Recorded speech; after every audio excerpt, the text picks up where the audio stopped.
So I heard a victim of gangstalking say something to the effect of, "It's going to take my death for people to believe that I'm a victim of a crime named gangstalking." And it made me a little sad. But the thing that she said didn't make me sad. What actually made me sad was that what she said was not true. And of course, I didn't want to share this with her because she was already feeling down. So I didn't want to bring her lower. But dying, committing suicide, that's not going to help your case. It's not going to make anyone look into your death or care about what's happening to you. And there's proof of that. There are numerous, an amount of victims of gang stalking who have ended their own lives. There's a number, such a huge number of them, and you've never heard of them. But even more important than that, there is a really high number of gang stalking victims who have made other victims of violent crimes. A lot of mass shootings happened, and the perpetrators of these crimes have come out to say that they were gang stalking victims. They had videos up on YouTube saying that they were being gang stalked, and they did this. They did these shootings in the hopes of raising awareness, and they said, "Please don't let my death be in vain." I'm thinking here of Myron May, who said in Florida, Myron May, who said, "Please don't let my death be in vain. There is a crime going on. There is an injustice going on." And Myron May was a lawyer. I mean, he wasn't just some regular, regular schmegular dude who just couldn't get his life together and, you know, decided to become a mass shooter. He was a lawyer. He had a great career. He, by all means, he did all things right when it comes to life. Nonetheless, here he was being a victim of gang stalking, and it completely ruined his life. It just took everything away from him, which is what gang stalking does. It just chips away at your life bit by bit. It just takes everything away from you. And sure enough, Myron May decided to do something that I honestly think he shouldn't have done. Um, but he committed a mass shooting. Thank God there were no deaths. He injured a couple of people, but there were no deaths. No deaths. And yeah, he kept saying, in his videos he was talking about gang stalking. He named it, and he said he's a targeted individual. He tried to inform people, "Hey, look, guys, there's a crime happening.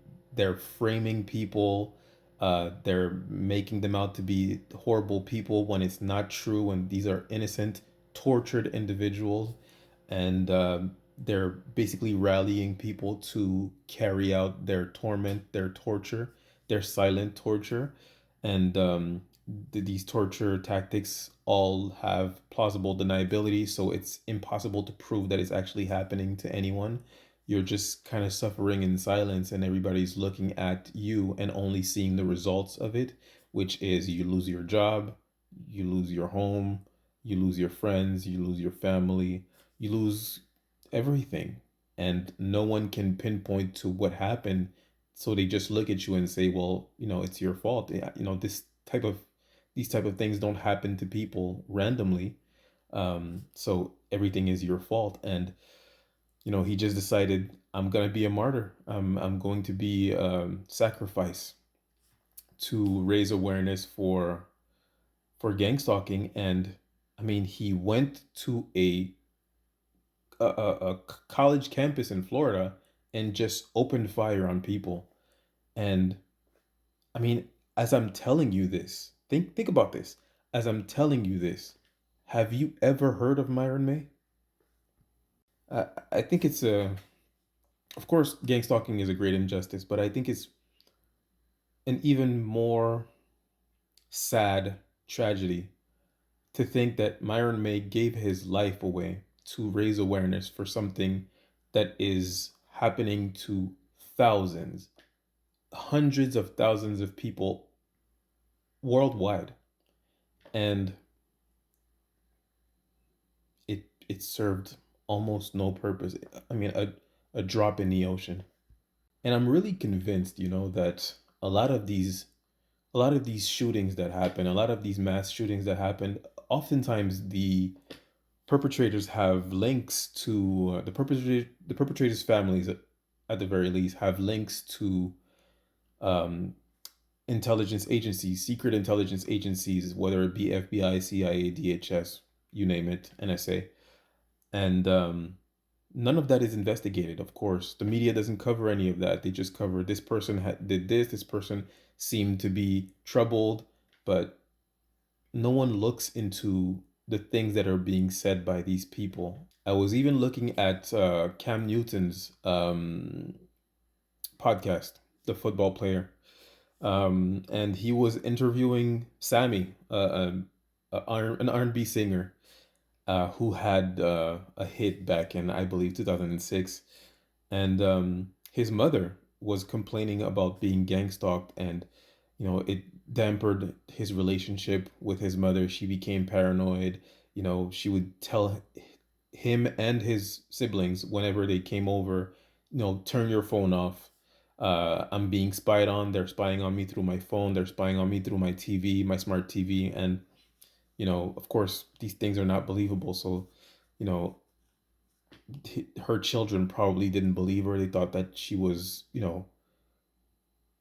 going through something up there, right? And lo and behold, she felt like she was being followed on the highway. She had a firearm. She let warning shots off, and she hit someone, and that person died.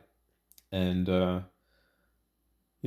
luckily, his mother is no longer in the penitentiary at the moment. She's in a mental hospital, I believe. But nonetheless, when Sammy was explaining that, he was telling Cam Newton that his mother was talking about these things, and she mentioned gang stalking, and he was saying that it's just something that he's made his peace, that he's never going to understand, not knowing that his mother is there's nothing wrong with his mother. She was more than likely being gang stalked, and she thought that she was being followed because she was being followed.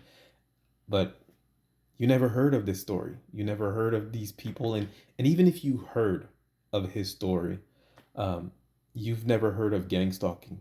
Nobody covers gang stalking. A lot of people are aware that it is happening, especially the people that are taking part in it, of course. But nobody covers that, and a lot of people are suffering because of gang stalkings. I mean, the victims of gang stalking. A lot of these people are suffering, but a lot of them, they don't go down without a fight. They don't go down without swinging. They don't go down without taking a few people with them. And I think it's really tragic. Now, obviously, I'm not advocating or telling people, gang stalking victims, to go out there and commit crimes in order to raise awareness for gang stalking, because as you can see, it doesn't work. I'm just saying that I understand. I get where they're coming from. The people that have sacrificed themselves to raise awareness for this crime, because they had no other options. Their lives were pretty much over at this point. So they just thought, hey, I personally would never do this, um, but I can understand, and I just wanted to have a thought for these people that are viewed as criminals and are viewed as monsters for what they did. I personally think that these are good people that were just desperate, desperate for help, desperate for anyone to pay attention, to give them some kind of peace. And yeah, I was just thinking about that. I wanted to share. As always, Ti, you deserve mercy. You deserve grace.